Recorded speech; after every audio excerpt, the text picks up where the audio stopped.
जब तक उसे अपना और परमात्मा का प्रकाश नहीं मिलता तब तक जीवात्मा को होश नहीं आता।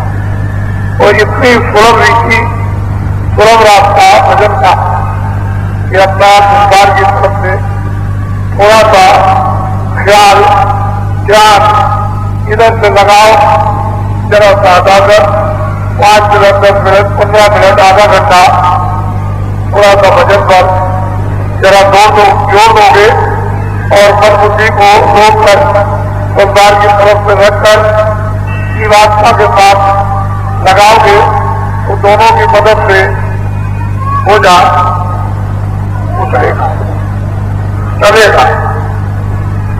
और जब बोझा उतरेगा तो जीवात्मा बोझे से हल्की हो जाएगी और उससे इतने सूक्ष्म काम है कि उसे अपने शब्द की, अपने नाम की खबर होने लगेगी कि हमारे अंदर वास्तव में खजाना अमोलक भरा हुआ है और उसमें जो रस है वो अस्थाई, आनंद जो है वो अस्थाई। लेकिन जब तक उस पर बोझा लगा है, होश नहीं आता है, तब तक वो उस अस्थाई आनंद का, रस का अनुभव नहीं कर पाती।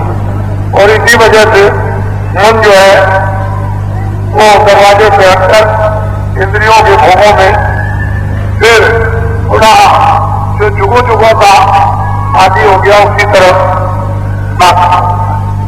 तो मन आज का नहीं है, ये जुग इन इंद्रियों का आदि बन गया और एक जन्म में यदि ये मुड़ जाए तो ये समझो कि मालिक और महापुरुषों की बहुत बड़ी कृपा हो रही है। उसके अलग अलग परिचय हैं, कोई रोता हो, कोई चीखता हो, संसार से उदासीन हो गया हो, संसार से घृणा आ गई हो, परमात्मा की तरफ भजन में उसका मन लगने लगे, ध्यान में, सुमरन में उसका लगने लगे, बाल बच्चों से, संसार के सामान रिश्तेदारों से या लोगों से उचाट आने लगे, तो ये समझना चाहिए कि मालिक की हमारे ऊपर में विशेष दया होगा। जितना ही संसार से उचाट होगा, संसार की तरफ से ढीला होगा, उतना ही परमार्थ में लगा होगा और परमार्थ में पक्का होगा। लेकिन जब तक आप सही चीज न समझ लो कि जीवात्मा बैठी हुई है, उसमें क्या क्या चीजें हैं, तब तक किसी की समझ में क्या आएगा। शरीर में 2 कान है, शरीर में 2 आंख है, 2 नाक है। ये जो बात से आप देखते हो ये बाहर के शारीरिक औजार है, लेकिन इससे अंदर से समझ नहीं जो जीवात्मा के कान और आंख और नाक है, उसका यदि संबंध अंदर से हो जाए तब तो वो अंदर सृष्टि में सुनने का, देखने सुनने का काम करने लगे। उसके लिए हमें लगन होनी चाहिए, तरफ होनी चाहिए। जब क्या सृष्टि है वो आपकी चटपटाता है, और बात की जब उसको प्यार हो तो वो छटपटाता है। जब वो सत्संग मिल जाए, हम किसी अच्छे के पास पहुंच जाए, हमारा भजन बन जाए, फिर भजन में उसकी रुचि आती है और बैठ जाता है, वो कभी बनेगा, कभी अरुचि हो जाएगी।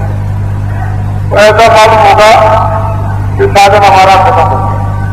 फिर जब कभी रुचि बनेगी तो फिर भजन और ध्यान में बनने लगेगा।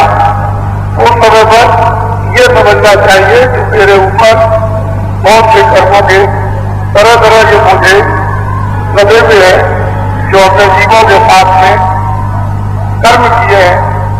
किसी को आराम दिया, किसी को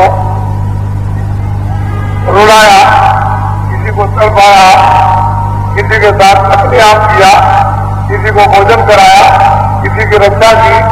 ये अच्छे और बुरे दोनों के बोझे जो जीवात्मा में लगे हुए हैं वो अच्छाई का भी देना पड़ता है और बुराई का भी। पाप और पुण्य इन दोनों का अगला और बदला एक दूसरे को देना पड़ता है। साधक की समझ में ये पूर्ण रहस्य जो भेद है वो समझ में जब तक नहीं आएगा जब तक कि साधक का भजन और ध्यान उसका न बनने लगे, जिसकी जब तक दृष्टि न खुलने लगे और कान जब तक न खुले तब तक उसको ये रहस्य ये रात समझ में नहीं आता। और जब खुलने लगता है दिखाई देने लगता है तो ये रात उसकी समझ में शुरुआत उसकी हो जाती है। तो अपने लोगों को हर हालत में कहीं भी रहो, कहीं काम करो, खेत में करो, दुकान में करो, दफ्तर में करो, जब और चीजों के लिए समय मिल जाता है तो हमको मिनट 2 मिनट 5 मिनट 10 मिनट समय हमको मिलता ही है। हम कहीं भी बैठकर खड़े होकर किसी जगह भी हम कर सकते हैं, क्योंकि बैठ करके भी कर सकते हैं, खड़े होकर भी कर सकते हैं और लेट के भी कर सकते हैं और एकांत में भी कर सकते हैं। कुछ ऐसी साधनाएं होती है कि सबके सामने भी कर सकते हैं और किसी को पता न चले कि ये क्या कर रहा। तो सब चीज है, लेकिन करने वाले की जो नहीं करना चाहते तो संसार के निपुणों में बस सोच कर वही आ जाते। आखिर में कितने जो खुले युग से खाए, कितने सतयुग, कितने त्रेता, कितने द्वापर, कितने कलयुग बीत गए और कितने बार महाप्रलय हो गई और उसके बाद थोड़ा सृष्टि का समीकरण से निर्माण हुआ और फिर उसके बाद सतयुग त्रेता द्वापर कितने बार खत्म हो गए और फिर प्रलय हो गई। तो कितने युग युगांत से बीत गए जब वे मालिक से यहाँ पे आए और अभी तक वापस नहीं आता।